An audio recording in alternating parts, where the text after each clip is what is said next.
Position that you can make eye contact with the teacher. And in a moment, we'll recite the Gatan opening the sutra, also found on page 8.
Gata on opening the sutra.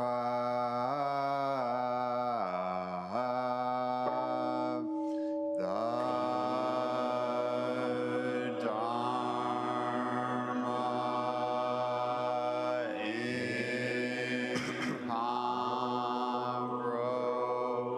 incomparably profound and infinitely subtle is rarely encountered even in millions of ages. Now we see it, hear it, receive and maintain it. May we completely realize the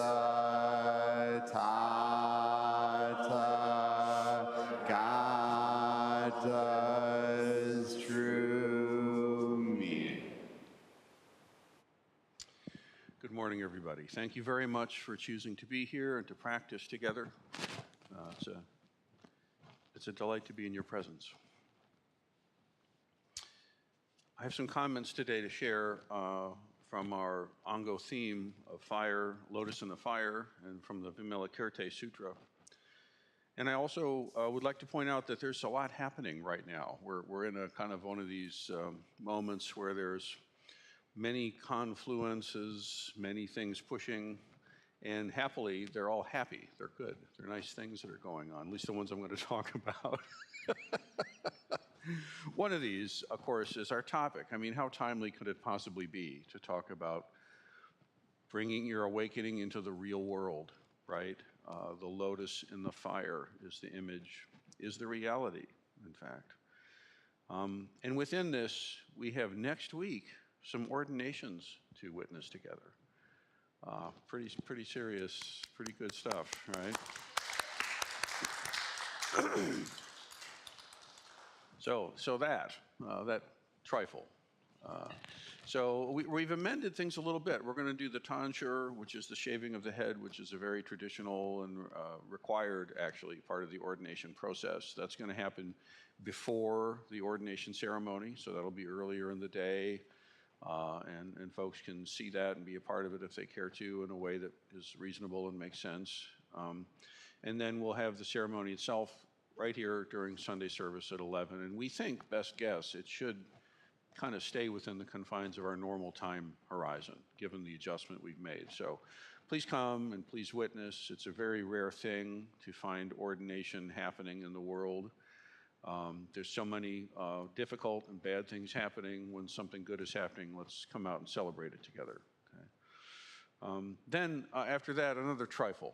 We have our Shuso Hosan, our concluding Dharma combat with the new Shuso.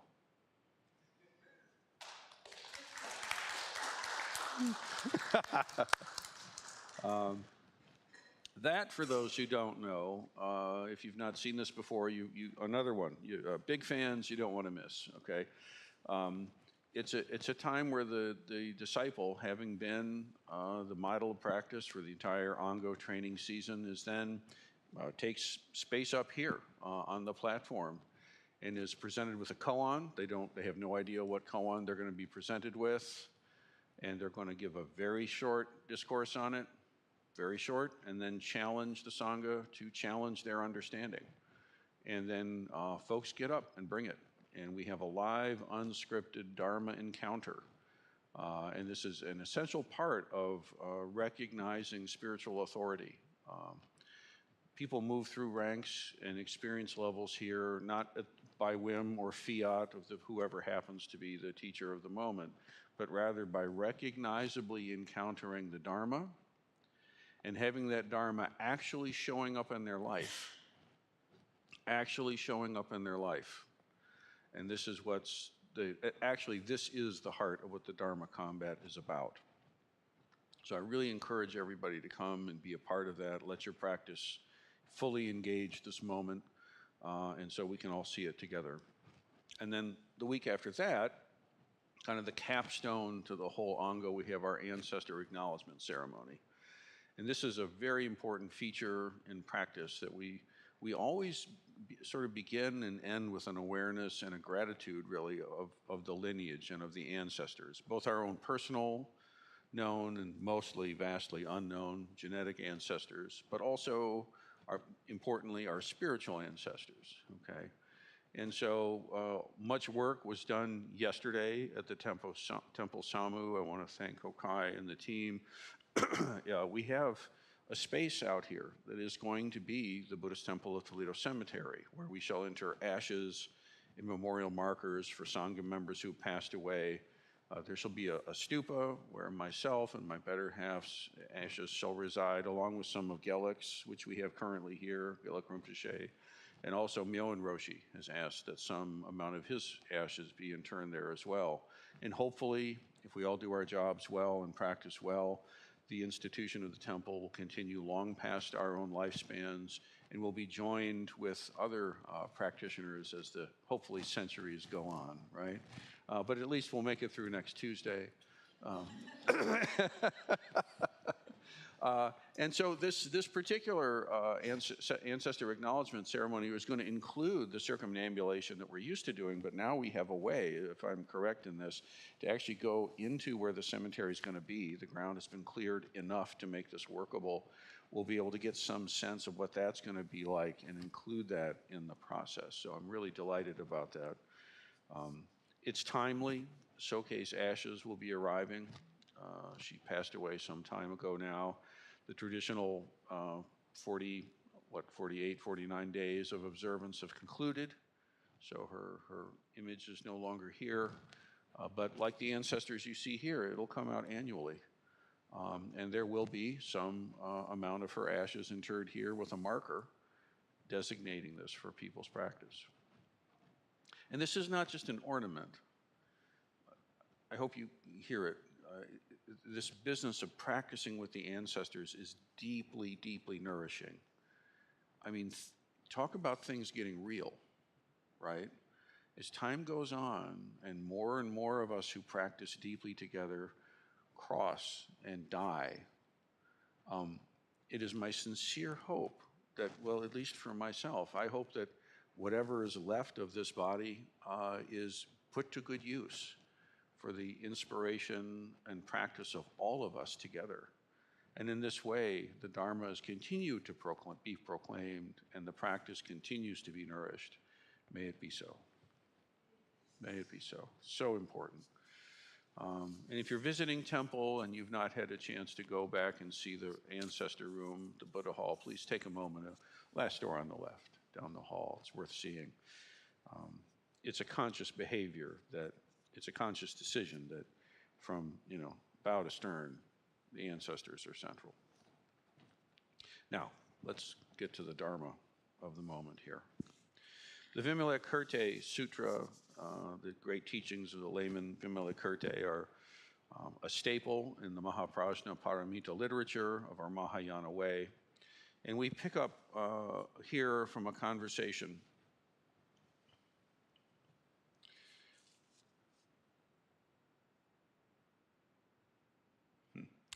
What is the basis of sickness? The setting is that the layman Vimalakirti, whose understanding is equal to the Buddha's, is sick. And Manjushri and the retinue go to visit. And the Holy One asks Manjushri, what is the basis of sickness? What is sickness? Long story short, comes around, what is this basis? It is object perception. In other words, perceiving objects. The Lankavatara Sutra very clearly states organ of perception, object of perception, and the consciousness of that perception. So I, object of sight, and I, mind, that which perceives it, the consciousness. Those three things together, that's the root of sickness. Eye, ear, nose, tongue, body, mind, thoughts, feelings. Insofar as apparent objects are perceived, they are the basis of the sickness. What sickness is being talked about? Samsaric suffering is what's being talked about. This isn't you got cancer because you didn't see the Dharma right and it's your fault. No, that's not what's being said. This is not blame victim stuff. This is the real sickness is samsaric suffering. And what is the real source of that suffering? It is misperceiving yourself and the universe. That's the actual sickness. What things are perceived as objects?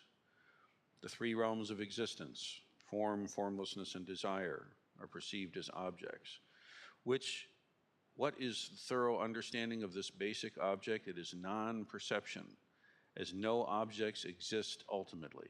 What is non-perception?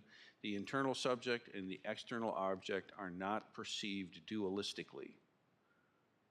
The internal and the external are not perceived dualistically. The sutra is saying the root of sickness is dualistic perception. It's the way of perceiving the world from the perspective of me versus you, and I'm not going to lose. Okay? The root of sickness is dualistic mind. What is the alleviation of the sickness? Non-dual mind. The mind that sees beyond the duality of this and that, yes and no, up and down. Therefore, perceiving that there's nothing to perceive, we can call it non-perception, if we have to call it something.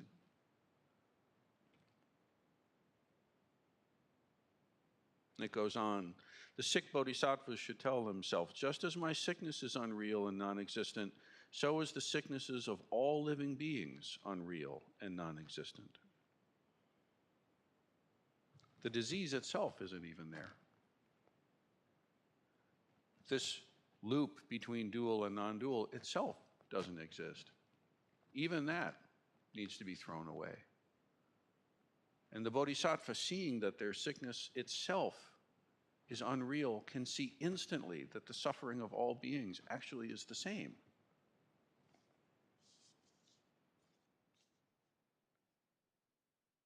Now, the sick bodhisattva should tell themselves, just as my sickness is unreal and non-existent, so the sickness of all living beings also are unreal and non-existent.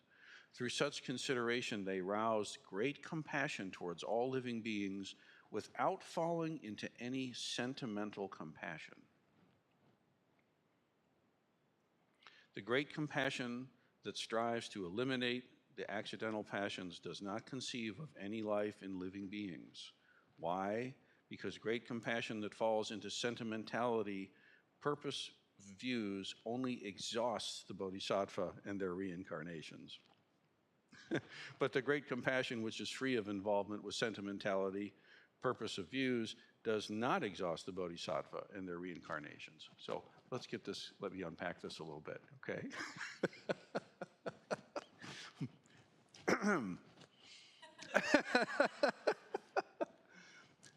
All right. When you see things from a dualistic perspective, everything is excruciatingly personal.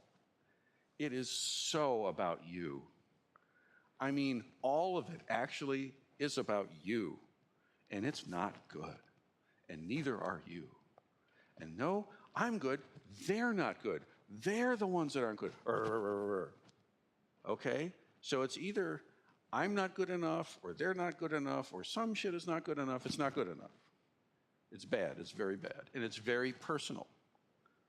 It's exhausting, this personal way of thinking about it, of experiencing it. Okay? This compassion that is based on this personal thing is exhausting. The teaching is saying very clearly, if you can see it from the non-dual perspective, it's not personal. There's no person there. Of course, grief is grief, and joy is joy, and let's not confuse the two. But how to respond? How does the lotus in the fire respond and still bloom and not just get burned up?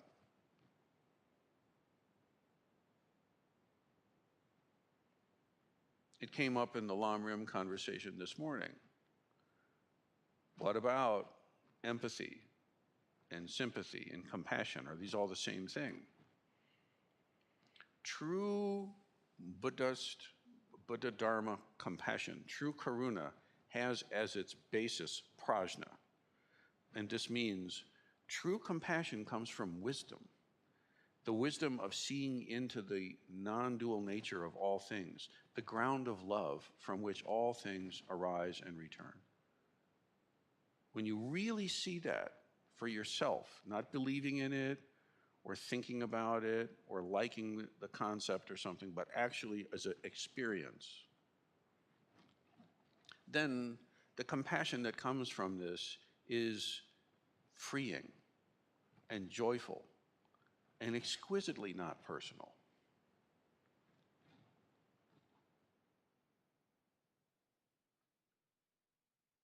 The sutra speaks in terms of reincarnation.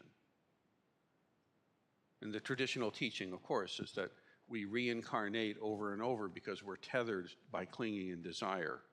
And so we keep re-upping for more and more suffering. And so silly you, what you need to do is unhook from that clinging and be free from the suffering. But what about the bodhisattva that keeps reincarnating to help? What about that? The sutra says very clearly, if you come from this non-dual mind, this non-personal mind, while you care for all the people individually who are unique and precious, each one unique, then this way of re-arising in the world can be not based on suffering and tethering, but by choice to help. And reincarnation here don't limit it to ideas of future birth and past birth. I mean, talk about reincarnation. You've been several entities just since I've started talking. You've been interested, you've been bored, you've laughed, you've cried, whatever. Right? You've been here, you've left, you come back. You've had many, many incarnations just in the past 10 minutes or whatever it's been, 10 lifetimes. Let alone how many lifetimes do you arise as in a day, or a week, or a year, or a month? Countless. Perhaps billions of times a second. And if we're relating to things in this basic dualistic mind way, this excruciatingly self-oriented way, then it's exhausting. No matter how skillful or cunning you may or may not be, it doesn't matter. It's still exhausting. But there's a way to be in that fire and to see it from the non-dual perspective. It's simply a dharma arising. That's all it is. And it needs an appropriate response. Yes, it does. And there are inappropriate responses. That's a fact. That's a fact, Jack. Right? So there is appropriate and inappropriate and wholesome and unwholesome. We need to pay attention to these things. But the basis of it is not that from a dualistic perspective you keep getting it right all the time and therefore you don't suffer. It doesn't work like that. There's no getting it right all the time. It's not an option. What is an option is to heal the root of the sickness directly at its core. This obsession with self. And it's very, very tricky because this obsession with self shows up in ways that we do not perceive by ourselves. It's inside the operating system of how we experience yes and no. So how to work with it?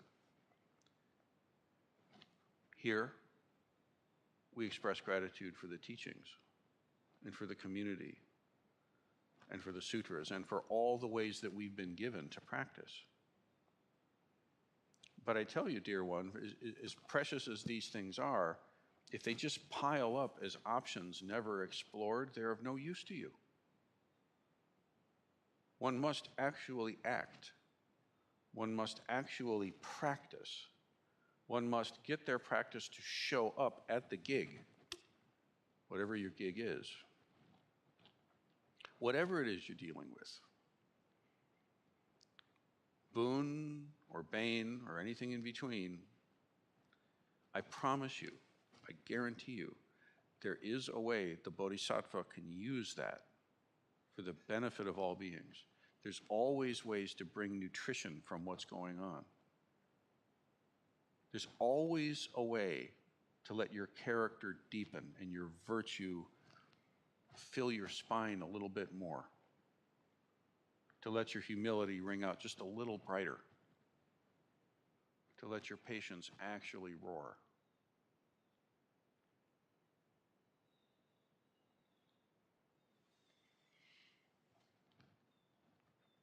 The great compassion, which is free of involvement with sentimentality, does not exhaust the Bodhisattva in all their moments.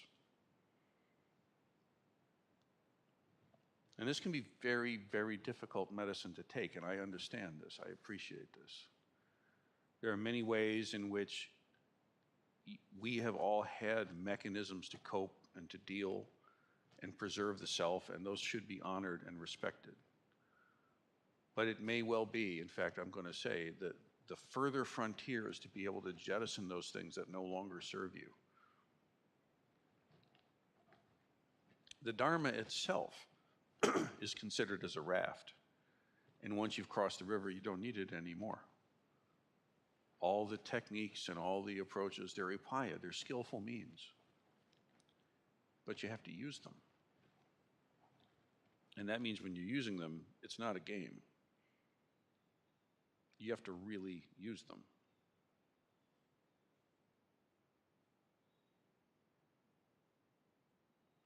They do not reincarnate through involvement with such negative views, but reincarnate with mind free of entanglement and clinging. Hence, even reincarnation is itself a liberation.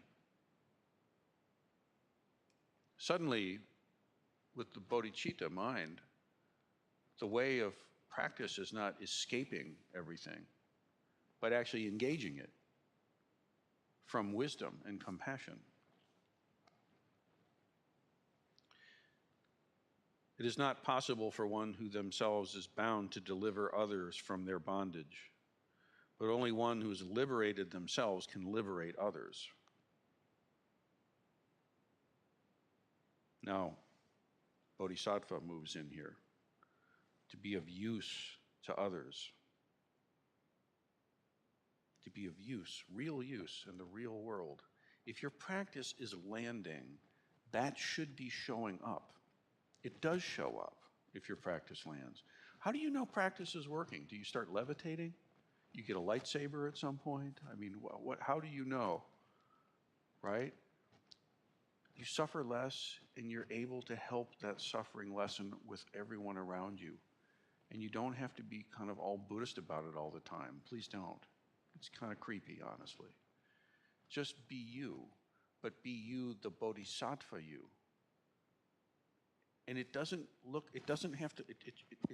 like this all the time. I don't look like this all the time, thank goodness. Tough to get the takeout.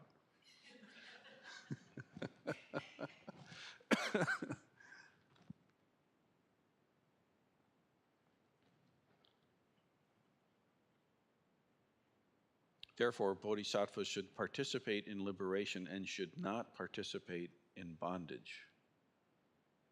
What is this bondage? What is liberation? Now here, we'll conclude with this. It's very interesting. Remember, one who's caught up in the web of clinging can't be of use to others yet. Do that work first. Then more and more you can be of use. What is this bondage? To indulge in liberation from the world without employing liberative technique is bondage for the bodhisattva. To engage in the life of the world with full employment of liberative technique is liberation for the bodhisattva. To experience the taste of contemplation, meditation, and concentration without skill in liberative technique is bondage. To experience the taste of contemplation and meditation with skill in liberative technique is liberation. Wisdom not integrated with liberative technique is bondage, but wisdom integrated with liberative technique is liberation. Liberative technique not integrated with wisdom is bondage, but liberative technique integrated with wisdom is liberation. What the heck is going on here? What is bondage? Liberation from the world without liberative technique. Liberative technique, it's another word for skillful means. It's another word for how a bodhisattva is able to show up and be useful. Skill in means to help alleviate suffering. So what this is saying very clearly is liberation from the world without caring for others in compassion is bondage to the bodhisattva. It's not acceptable to just bow out. It's not good enough to say, I'm out of here. The shining ones, the wise ones, the great ones, they don't just get their wisdom on and say, see ya, and fade away and leave everyone else to the tragedy. No, they don't. It's not just liberation from the world. It's not just asceticism. It's not, the Gen X love language of ironic, skeptical distance. That's our love language. Doesn't cut it. Doesn't cut it. Liberation from the world without upaya, without the mind of bodhicitta, is bondage.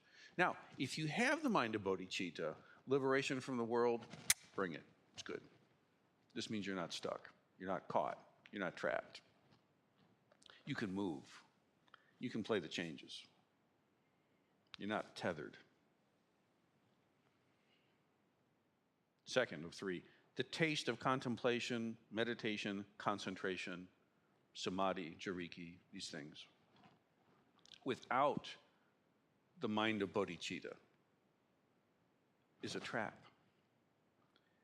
If you take your meditation practice simply as a way to back off of everything, you're not really doing it right,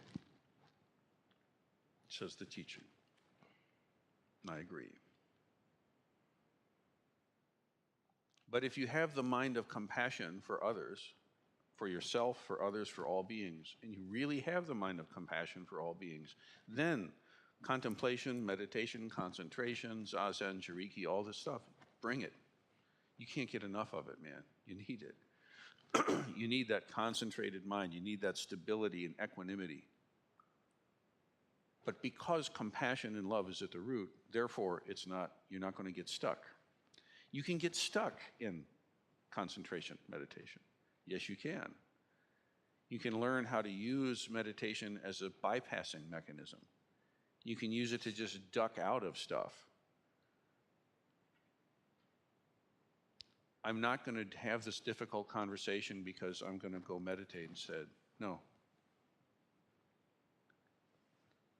Not acceptable.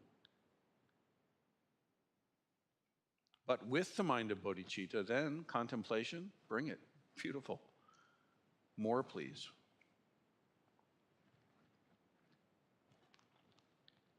The danger of equanimity without bodhicitta is not to be underestimated. You can spend much time there. And I tell you, dear one, if you do that, you're not accruing compassion or wisdom. Time is going on, and it will compound on you the wrong way. I understand there are moments where we all need to just take a breather, like me too. I'm not saying that never happens. When it's time to do that, that's the compassionate thing to do for yourself. But you don't make a nest there. That's not where you live. Okay? Finally, even wisdom itself, even non-dual awareness. Wait a minute, didn't we say earlier non-dual awareness is the answer key to all the troubles here? Yeah, but guess what? Even non-dual awareness, the ability to see through into the true nature of things without the mind of compassion, it's also a trap. Even that is not sufficient. And this was one of the mistakes made by the earlier generations of teachers in the bringing Dharma to the West. All you need is Kensho and all will be well. Well, not really. You do need Kensho, yes you do, but there's more to it.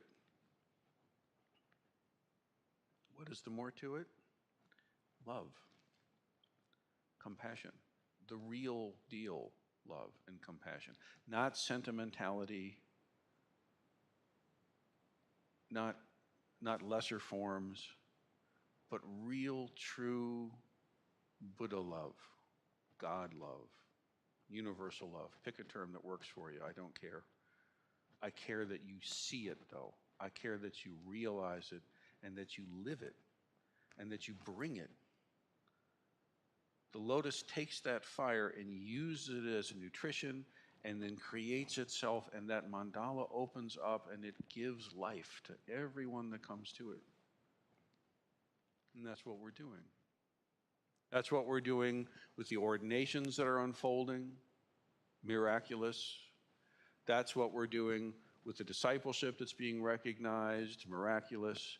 That's what we're doing with honoring the ancestors' miraculous. Miracle on miracle on miracle. The true treasure can't be counted by mundane minds. See with the eye of the bodhicitta vow. Feel with the heart of Kuan Yin, of Tara. Sit with the body of a mountain. Have the spine of the universe itself and bring it. Bring it. That no one can do but you. For the sake of all beings throughout space and time, may the merits of this Dharma discourse go to those who are trapped, stuck, enmeshed, mired, and clinging and self-grasping. For the sake of all beings, may they be free. May it be so.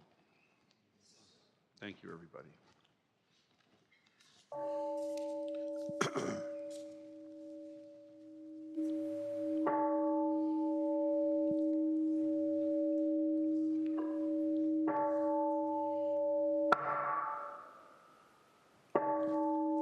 Beings are numberless. I vow to free them. Delusions are inexhaustible. I vow to end them. Dharma gates are boundless. I vow to enter them. The Buddha way is unsurpassable. I vow to embody it. Beings are numberless.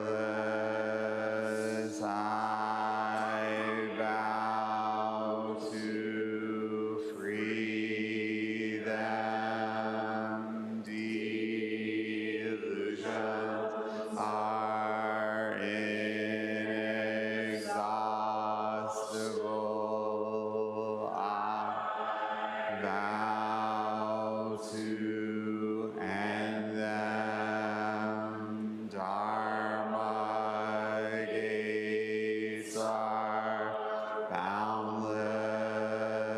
I vow to enter them. The Buddha way is unsurpassable. I vow to embody it. Beings are numberless. I vow to free them. Delusions are inexhaustible. I vow to end them. Dharma gates are boundless. I vow to enter them. The Buddha way is unsurpassable. I vow to embody it.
Thank you all for joining us today.